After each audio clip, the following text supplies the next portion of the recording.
From Germany, where it has its source, all the way to Romania, where it spills into the Black Sea, the Danube crosses Europe from west to east, covering close to 3,000 kilometers.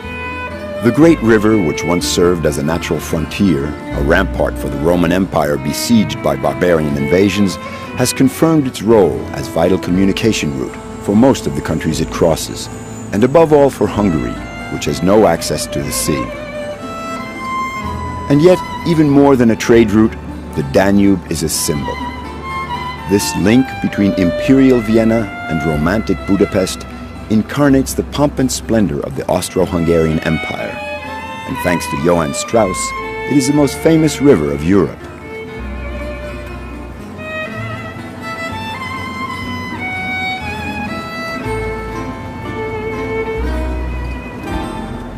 Even though it has been successively occupied by the Turks, ruled by Austria, colonized by Soviet Russia, Hungary has always managed to maintain the connection with its past, its history. A history that started in Asia more than 1,000 years ago in the foothills of the Urals. Under the leadership of their chief, Arpad, the Magyars left Asia, and at the end of the 9th century, after a long migration, finally settled in a vast plain situated in the heart of Europe.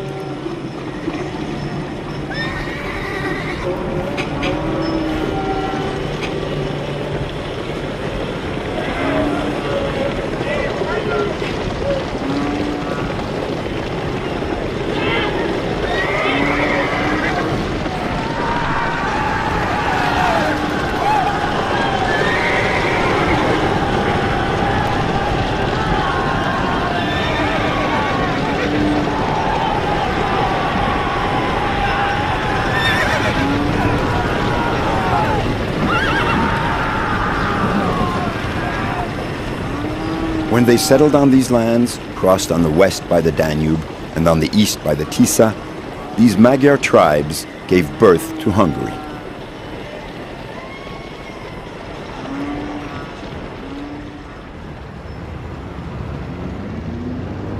The 7 Magyar tribes, led by Arpad, brought their remarkable cavalcade to a halt at Heroes Square in Budapest. This stone monument, unveiled in 1896, commemorates the 1,000-year anniversary of their arrival on Hungarian land and symbolizes the country's deep attachment to its Asian and nomadic heritage.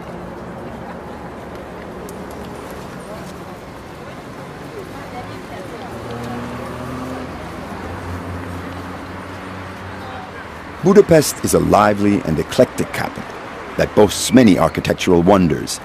But what characterizes Budapest even more than the Baroque or classical masterpieces reminiscent of Art Nouveau in the Middle Ages is the omnipresence of the Danube.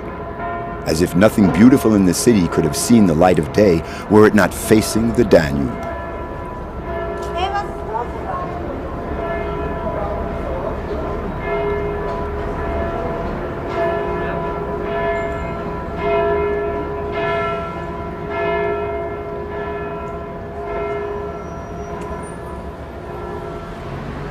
Until the Chain Bridge, one of the symbols of the city, was constructed in 1842, you had to take a boat to travel back and forth between Pest, the lower city, and Buda, the upper city.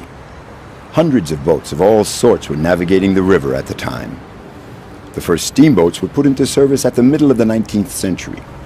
At first, they provided only regional service. A few years later, as they grew bigger and more powerful, they began to go from Vienna to Budapest. Thus, the cruise on the Danube was born. Now more than 80 boats dock at Budapest every day.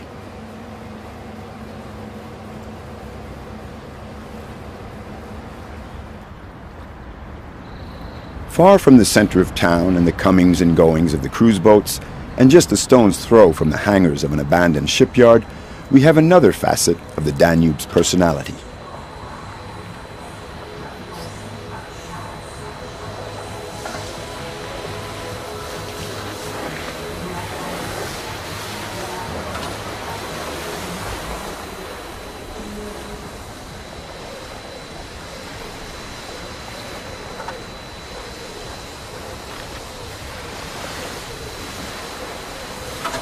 The former shipyard, now a marina and water sports center for Budapest's young jet-setters and nouveau riches, has closed the door on its past.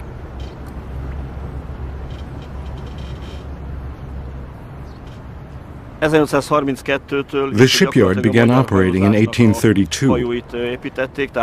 They used to build passenger boats and tugboats. After 1945, because Hungary was on the losing side, the shipyard had to supply ships to the Soviet Navy as part of Hungary's war reparations. That went on until 1953.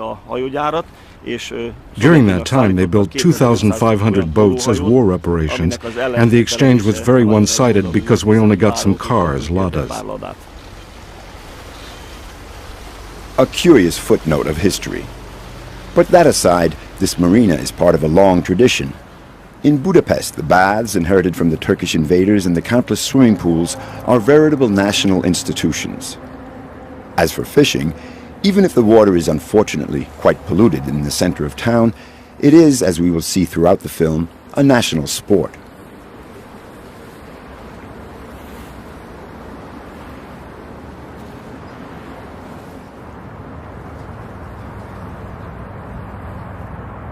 This long white boat leaving Budapest is the Victor Hugo. We're hoping to sail up the TISZA as far as Tokaj, but straight off with the captain's words of welcome, we see that the low water level may be a problem. I'm going to give you a little bit of technical information about our boat, the Victor Hugo. It's 82 meters long and 9 meters 50 in breadth, with three 300 horsepower engines, which allow us to cruise at a speed of 18 kilometers per hour relative to the water. You'll see when we're going down the Danube, we'll be going a little faster and going upstream quite a bit slower. It's not because of the current, it's because of the water level, which is very low. And while I'm on this subject, I'm going to tell you a bit about the water level of the TISZA. It has gone down 2 meters in 3 days. There's still enough to navigate for now, but if it goes down another 2 meters in the next 3 days, we're going to run into problems.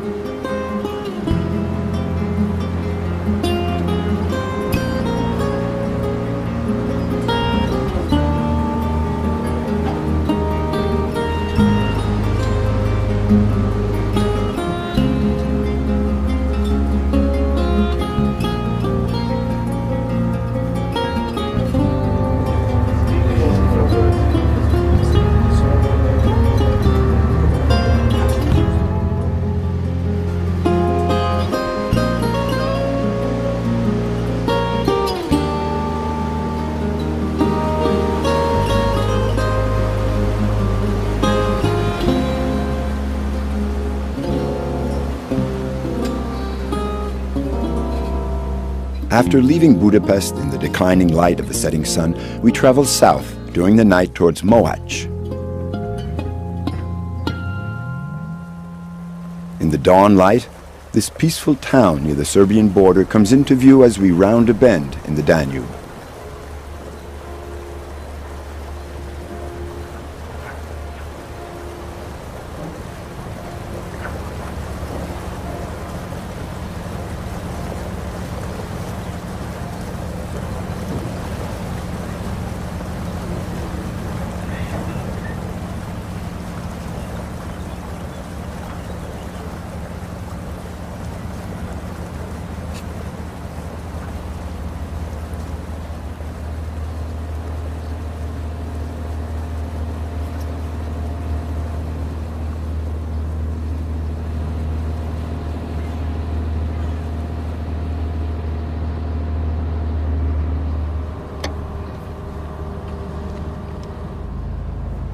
The guidebooks will tell you that Mohács is not much of a tourist attraction, but 500 years ago the Hungarians suffered a crushing defeat here, which ushered in 150 years of Turkish occupation.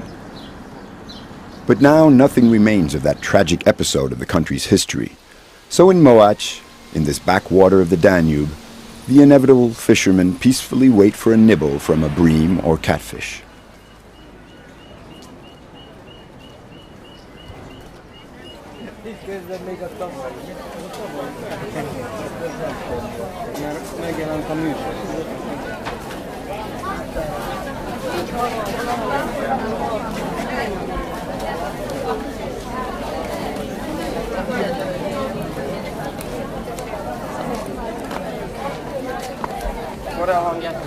The peace and quiet of Moach is in fact disturbed only once a year. On the second Saturday of June, an incredible fish soup festival takes place in Boye, a small neighboring community. There are more than 50,000 visitors and 2,000 contestants.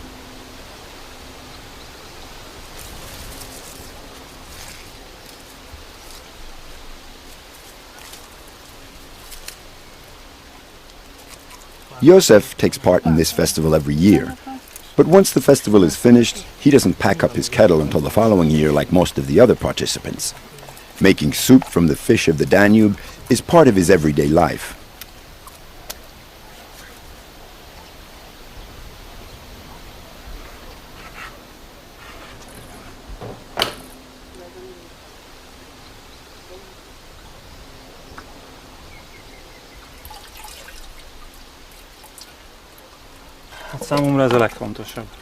For me, the most important thing is to keep up the traditions.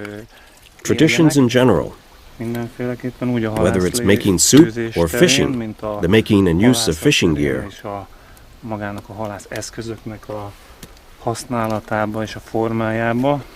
Everything goes so fast in today's world. Everything changes so fast. That's why we're losing our traditions so quickly. Take cooking, for example. Of course, you can buy ready-made fish soup in a package. It would really be a shame if the traditions were to die out.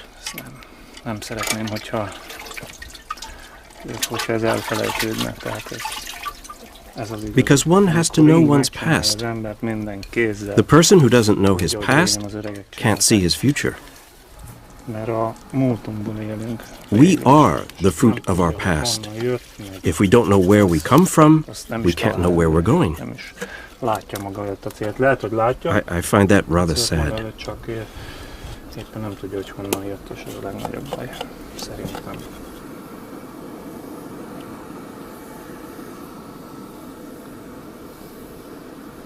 Paprika, some hot peppers. Everyone has their little secrets. And Josef, like all the others, has his.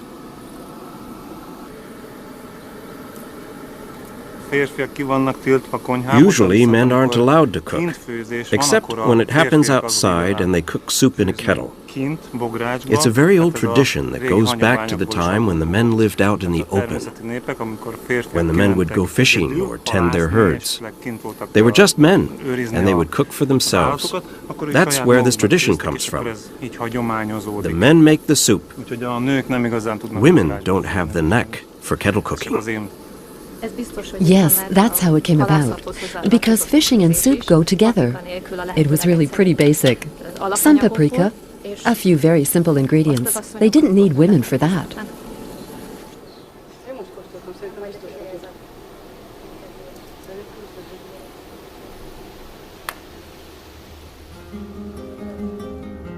The Victor Hugo is once again heading south. When the Danube leaves Hungary, it forms the frontier between Serbia and Croatia, two countries that used to be associated in the Federation of Yugoslavia. A large Hungarian minority lives in the region of Vojvodina, which is now part of Serbia. In Romania as well, where they number almost 2 million, but also in Croatia, Slovakia, and the Ukraine. The Hungarians living in neighboring countries are so numerous that they say Hungary is the only country surrounded by itself. The river is wide and the weather fine. For Denis, the captain of the Victor Hugo, the cruise seems to be going according to plan. A normal day on the cruise means we try to leave in the evening because it's very hot on the Danube. For us, it's very hot, so we try to leave early. It's much more pleasant for us and the passengers. At some point in the morning, we'll make a stop at an interesting city, and then we'll continue on later in the day after the sightseeing is done. It's summer, and in this season, the only worry, the only risk, is the dropping water level. We receive constant updates. All we have to do is radio by VHF. If I want to know what the water level is at a certain spot, I call and ask. Also, we have information about the Danube on an internet site that's updated 3 times a day.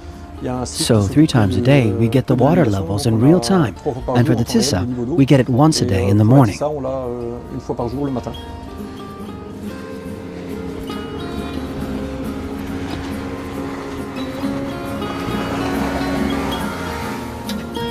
Now, at the close of the day, the Danube seems to have put aside its role of natural border. Whichever side they come from, Serbs and Croatians mingle in the middle of the river, sharing the same pleasures.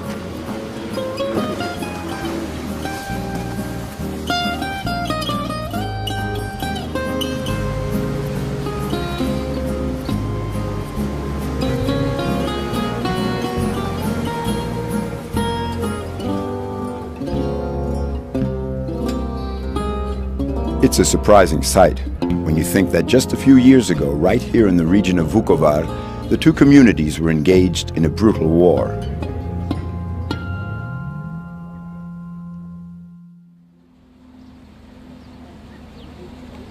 At Novi Sad in Serbia, where the Victor Hugo ties up for the night, we get the bad news.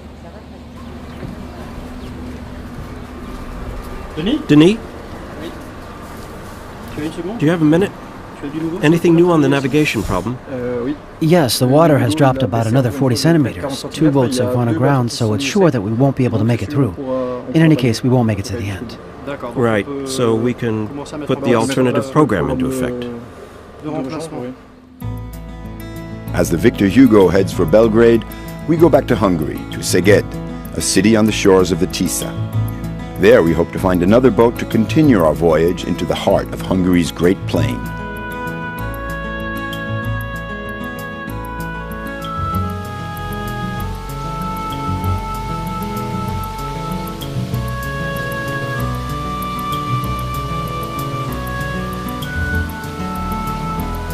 With the natural beauty and calm that reign on the banks of the TISZA, we forget for a while that we're in Szeged, one of the major cities of southern Hungary.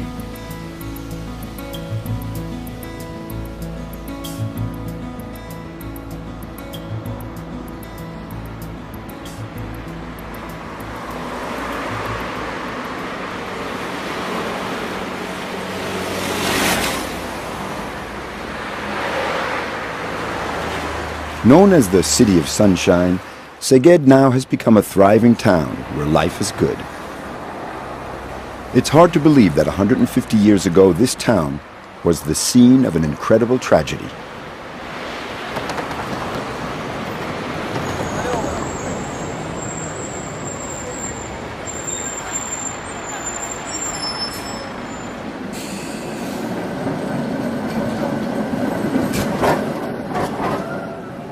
During the second half of the 19th century, the TISZA, which used to cause massive flooding, was gradually regulated. They cut off the oxbow lakes and straightened the bends. But in eliminating the bends, which were natural checks, the TISZA's route became much straighter. The current became much quicker and therefore more violent. And so in the winter of 1879, disaster struck. The historian István Tóth recalls the drama. Egy héttel a szegedi tragédia előtt, a week before the tragedy of Szeged, a dam had already broken further upriver near the city of Hódmező-Vásárhelyi, and part of the TISZA valley was flooded. The city of Szeged, which is located in the basin, was inundated by several meters of water. They sent a number of telegrams to the government, but it was already too late for the parliament to vote the necessary funds, in spite of the insistence of several representatives. The inhabitants and the army were doing all they could to reinforce the levees, but after several days of efforts, the water was still there, a sinister threat. The 12th of March at dawn, everyone was exhausted. The denouement was near. Északon Percsorai gát egy héttel előtte elszakadt. A week before, the Peshkora Dam in the north had broken, and the town was inundated by several meters of water. People thought that the danger would come from there, but because of the violent rain and winds, the railroad dam broke, opening up a gap 100 meters wide. And the water came rushing down into the basin where the city was. The flood covered the city with several meters of water and completely destroyed it. The writer Misak Karman, an eyewitness, reported that the muddy, filthy water was full of floating animal cadavers. At dawn, there was no more town, just a vast expanse of water.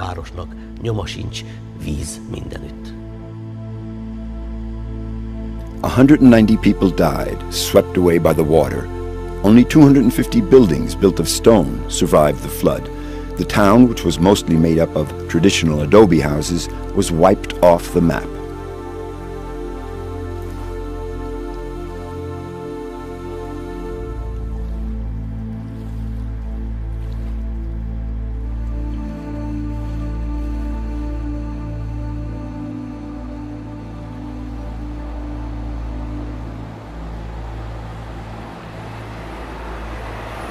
At the beginning of the 20th century, the city erected the first cathedral in the history of Szeged as a sign of thanks for having its inhabitants spared.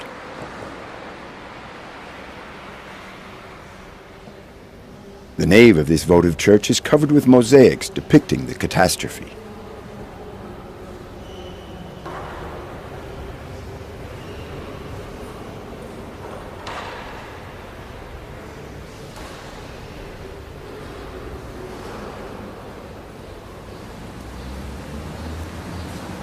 And it's surely for the same reasons that in 1903 they built this new synagogue in an Art Nouveau Moorish style, even though the old synagogue had resisted the flood.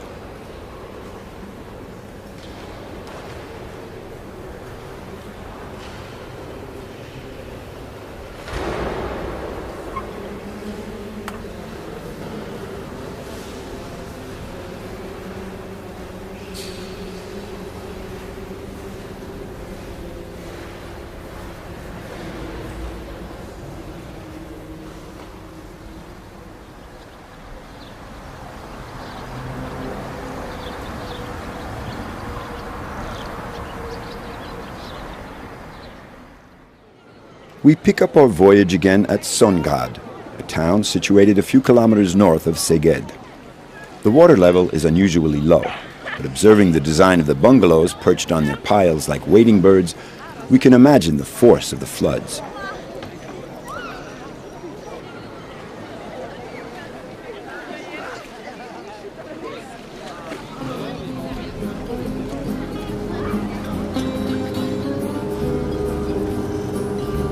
On board the little boat piloted by Zoltán, we head up the TISZA.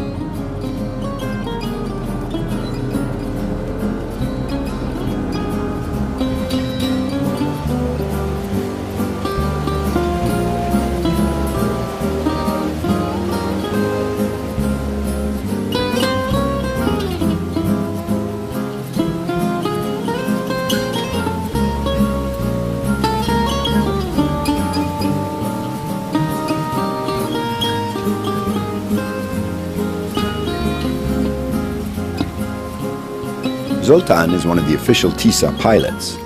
He would have guided the captain of the Victor Hugo if it could have made it up this far. The TISZA, along with Lake Balaton, is a favorite vacation spot, and in summer its shores become crowded beach resorts.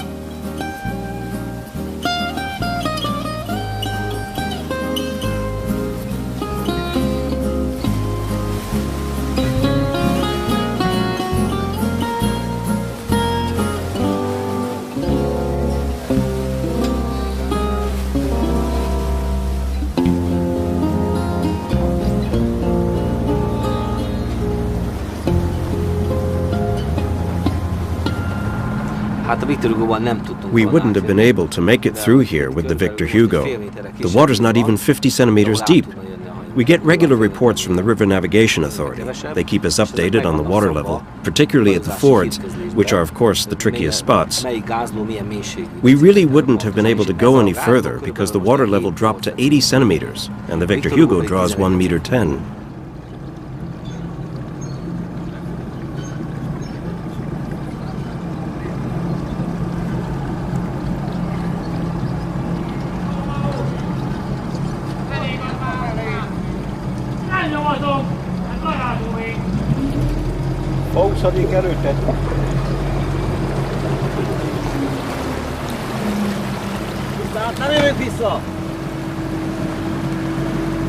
The swing bridges and the ferries that cross the river in different spots are the only signs that there are towns and villages nearby.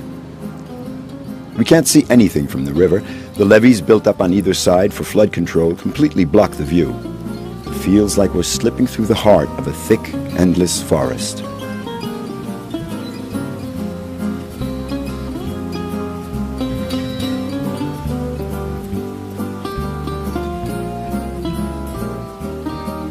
Seeing these children wading right in the middle of the river, we realize that the Victor Hugo would have had a problem passing this stretch of the TISZA, in spite of its shallow draw.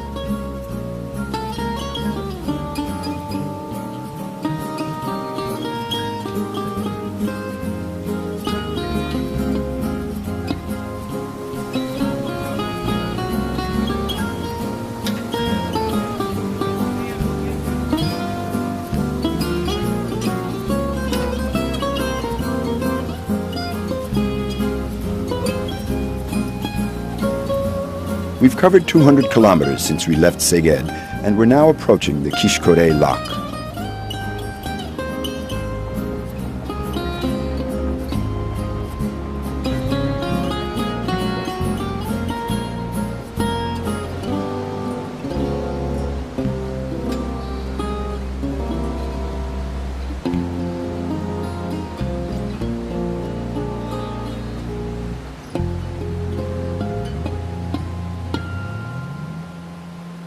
The filling of the Kiskörei Dam in 1973 created an artificial lake of 127 square kilometers.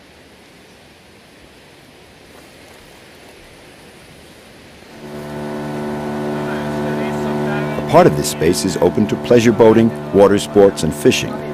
But the area of the lake where Zalai, the forest ranger, is taking us is under close surveillance, for it houses a very rich bird sanctuary.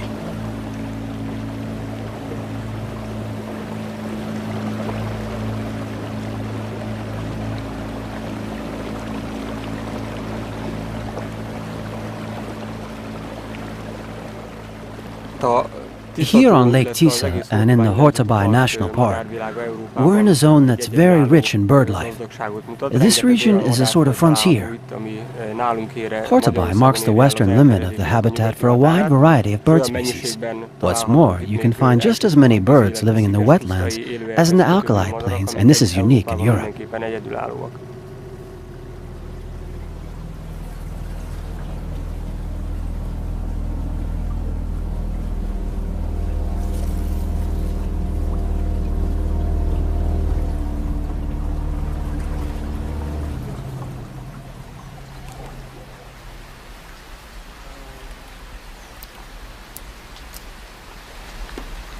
The most common bird on the Lake TISZA is the mallard.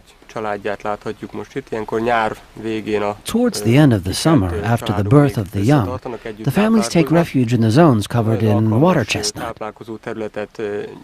These water chestnuts, which are very common, are an ideal food for ducks. And this is where the mallards have chosen to nest, in these protected zones surrounded by reeds and rushes.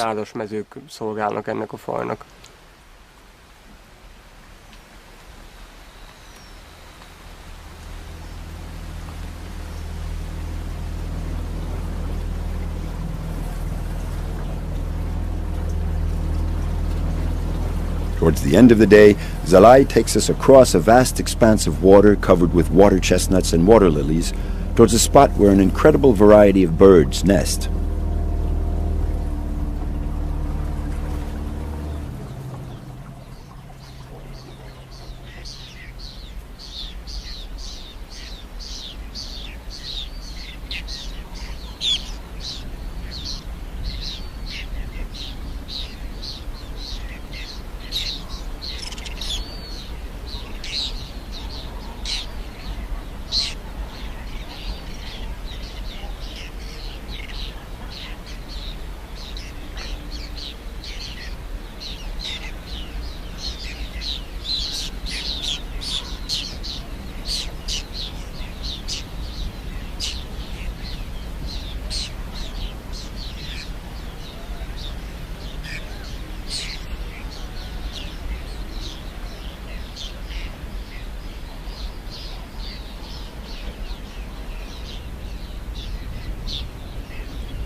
These wetlands are home to a large colony of whiskered terns, a species that is quite characteristic of the region and which usually lives in the oxbow lakes of the river, where they find the aquatic plants, the fringed and yellow water lilies that are ideal nesting material for them.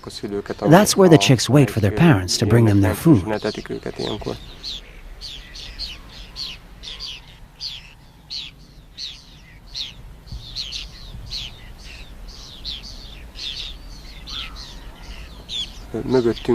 Back that way, there are a lot of gulls and species that nest in the reeds, like night herons and lesser cormorants, which are of the same family as the greater cormorants, except that they come from the eastern Mediterranean.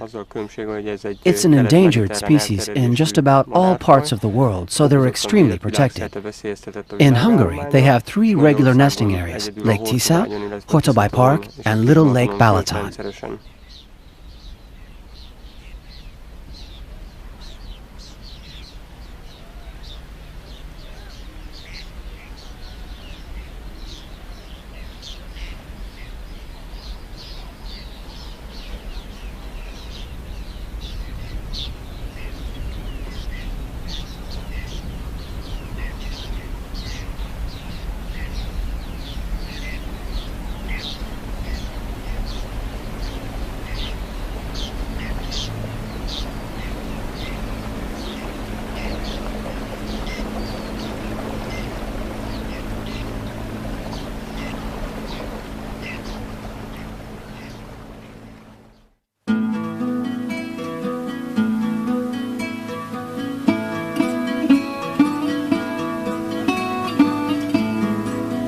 Back on the boat with Zoltán and his intrepid first mate, we continue our slow progress up the TISZA.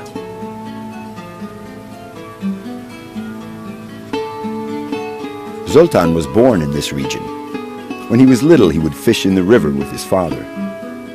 During the summer, it's quite crowded, but when the nice weather ends, the tourists leave, and the local population gets back to its normal rhythm and way of life.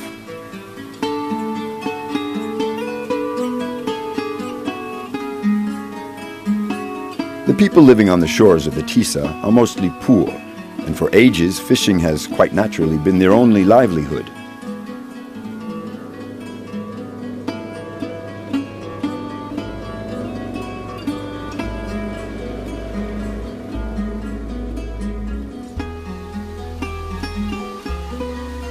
TISZA do Rogma is a little village like so many others on the banks of the TISZA.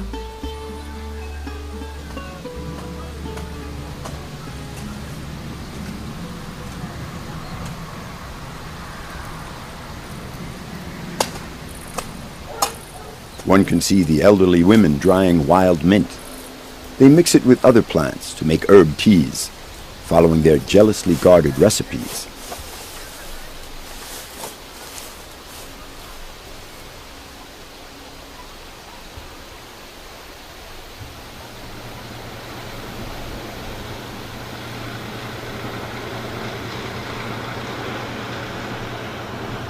TISZA do Rogma has its own ferry boat that runs back and forth between the 2 banks of the river. And then there's János, the village's one and only professional fisherman.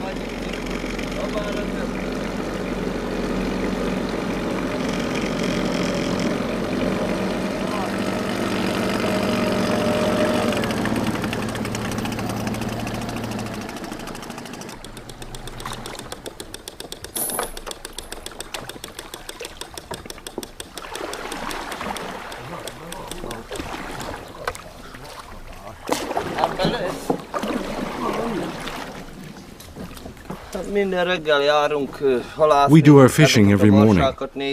I raise the hoop nets. I have around 30 or 40 of them stacked out permanently. How well they work depends on the quality of the water. They work best when the water is muddy. They're less visible. But when the water is clear like it is today, it's not as good. We didn't catch much today, only 10 kilos. Sometimes the hoop nets even come up empty or with just a few fish. The fishing is best, in fact, when the river is high.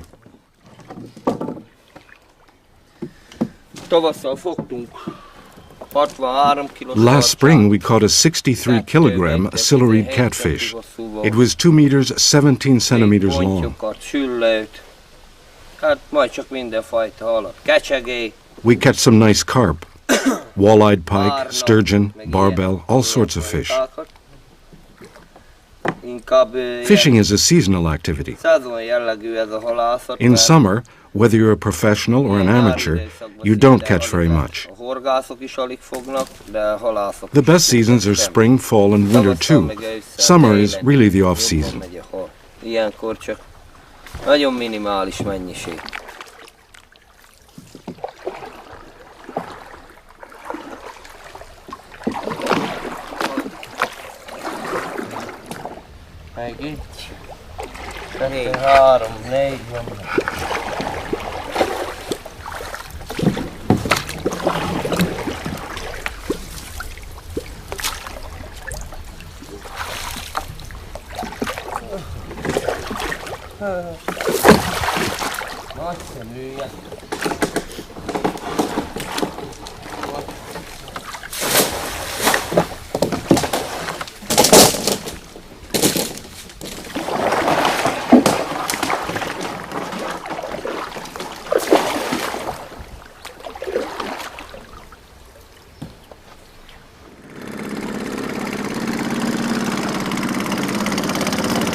It's summer, and the grandchildren of Mihaly, the ferryman, are on vacation.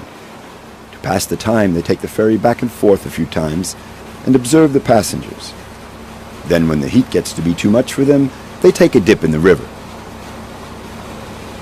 The ferries were first put into service towards the middle of the 18th century. At the time, tow horses provided the power, hauling from the banks. Later, in the 20th century, they used bigger and more powerful boats to handle the increasing traffic. Now that there are bridges across the river, the ferries have become smaller, but they're still indispensable.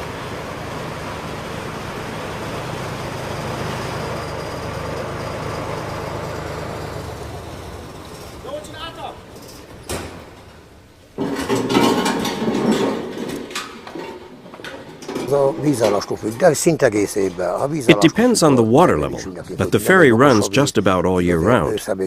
It stops in the fall or a little later when it starts to freeze. The passengers are people who go to work in Debrecen, or those who go to the other side, to Hortobai or TISZA, the village nearest to here. The ferry really cuts the distance down.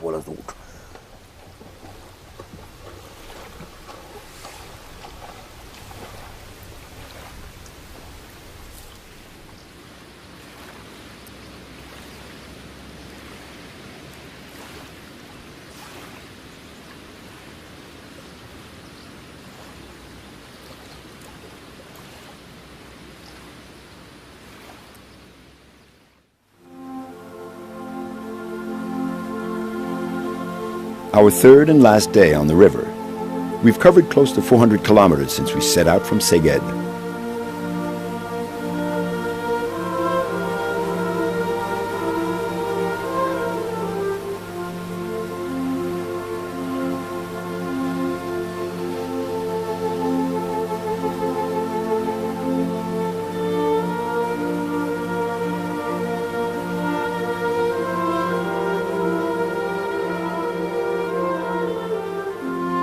We're not far from Tokaj.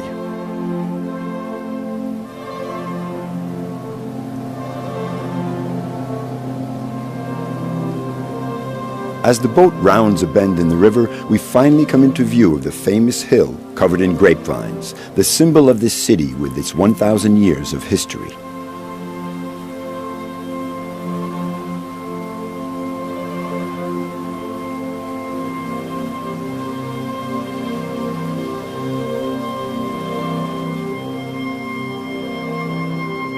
Thanks to the rich volcanic earth lapped by the waters of the TISZA and its warm, humid microclimate, this land gave birth to a wine that is both exceptional and unique.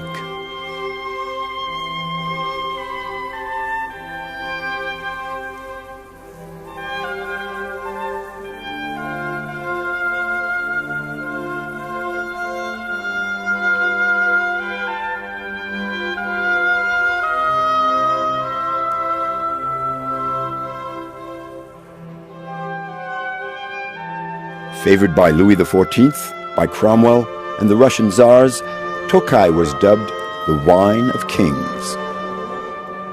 The history of Tokaj follows that of Hungary so closely that the name is cited in the national anthem.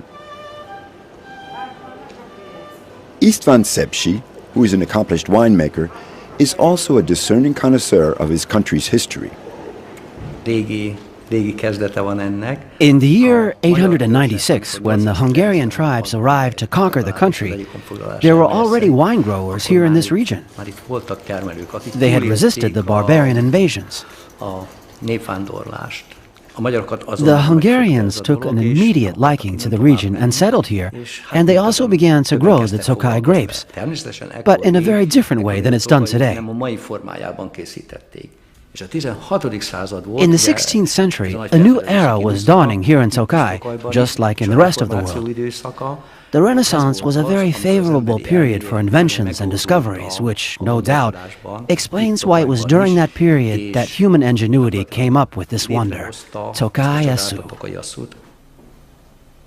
Asszú is a sort of essence that, when mixed with the Tokaj wine, gives it its characteristic flavor.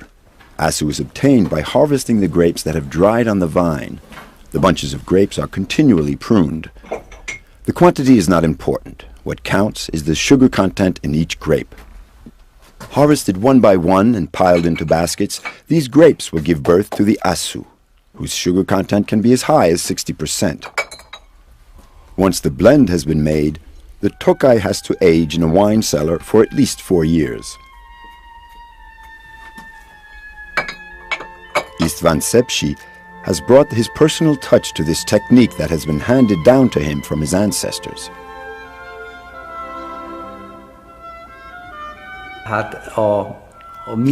Our family history is inextricably linked with the advent of the new age of Tokaj in the 16th century. It was a family of minor nobility that had always lived in the region of Bodrogkeresztúr and Herdobenyé.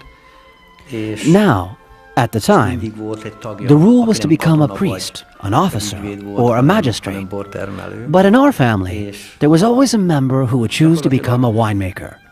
In fact, from the age of 16 on, it was obvious that I would become a winemaker. Already at 6 or 7, I was fascinated by the world of wine growing, well before I knew anything about the profession, about grapes or wine. That's how my future was decided, just in case my genes hadn't been strong enough to turn me into a winemaker that I've become today. The truth is that his father didn't want him to go into the wine profession. The communist era was not particularly favorable for independent winemakers. The main problem was, above all, the Soviets. They wanted enormous quantities of Tokaj to be produced, which meant producing bad Tokaj. At the time, the vineyard almost disappeared. István, who spent so much time and effort piecing together, reviving and preserving the best plots of land, remembers.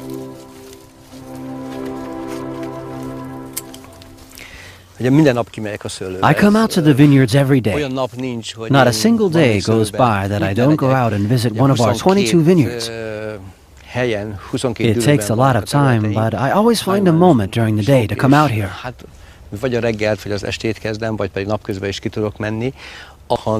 If you don't live with the vines as if they were a part of your family, you can't know them. And if you don't know them, you can't share their love. And without love, you can't produce wine with a soul. The most important thing is not only the quality of the wine, it's more what you could call the spirit of the wine, the spirit that will be passed on to others. What counts for me is that my soul enters in contact with the plant and with nature.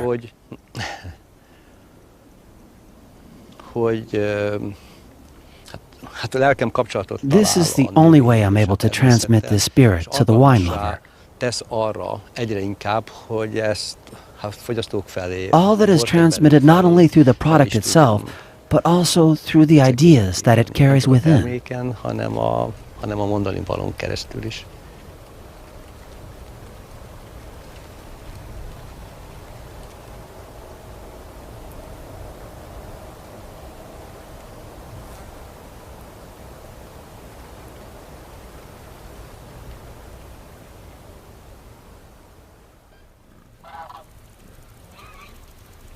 When we set out on this voyage, we called to mind the Magyar tribes on horseback, riding from the steppes of Central Asia all the way to the shores of the Danube and the TISZA.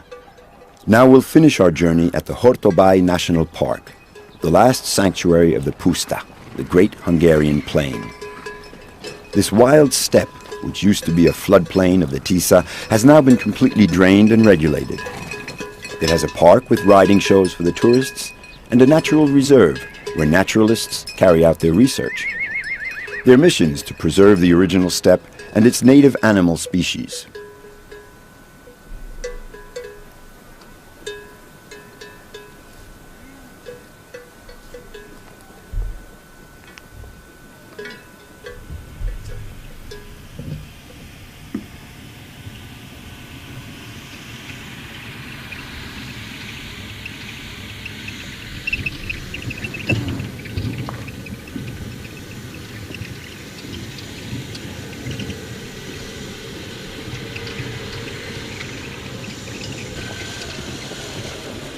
István is a veterinarian.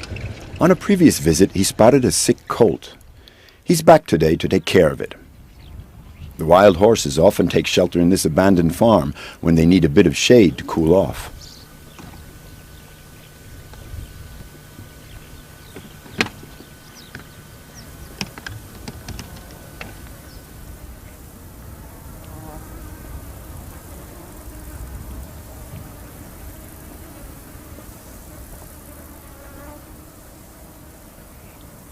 In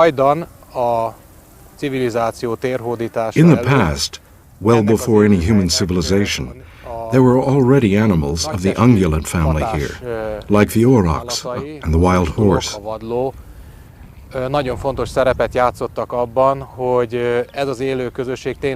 It was thanks to them, their simple presence here, that this grassy plain stayed alive.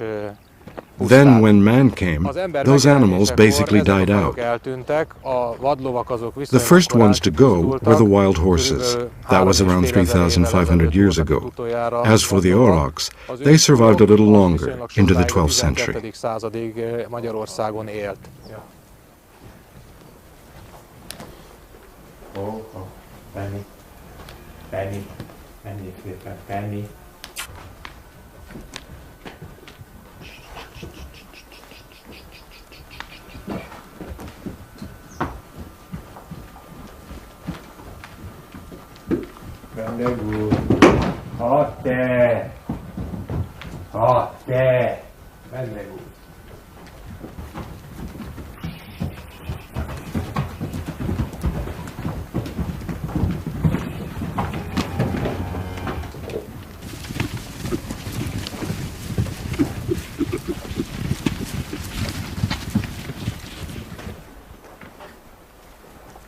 István has spotted the sick colt, but the horses won't let him get near. He's going to have to inject the antibiotics with his rifle.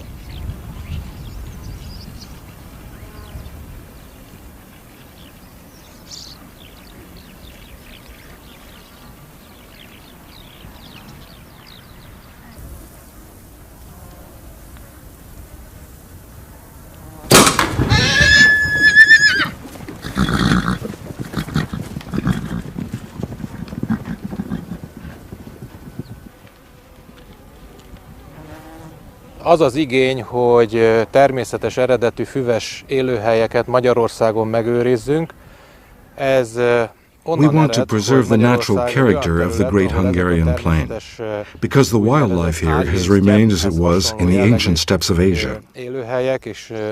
That's mainly thanks to the climate. Studies have shown that these races of animals have been present on the Great Plain near the TISZA for nearly 1,000 years. These races constitute a very unique group of living animals.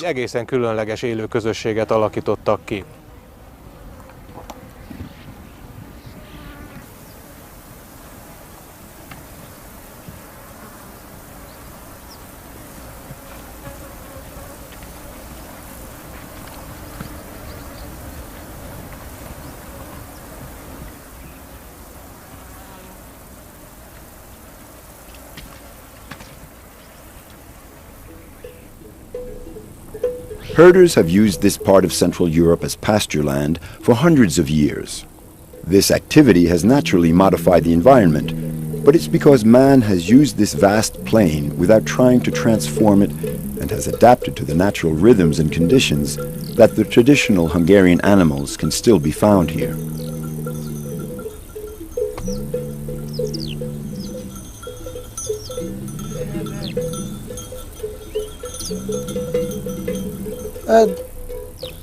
I'm not really sure, but we cover several kilometers a day so that the herd can get enough to eat. We start rounding them up at noon, and we get moving around 3 in the afternoon. Then the herd grazes until 11 o'clock at night.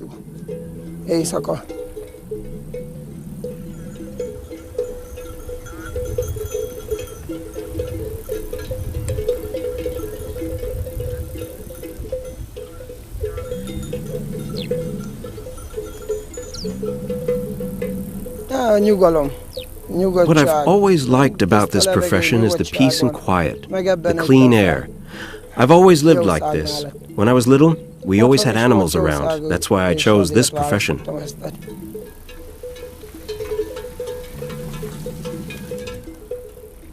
Almost 1,000 years ago, the 7 tribes led by Arpad decided to settle in this land. Now the Puszta is the last region of Europe where the steppe still maintains its original character. Between the Danube and the TISZA, a vast, wide-open space where the descendants of the Magyar horsemen can still ride free.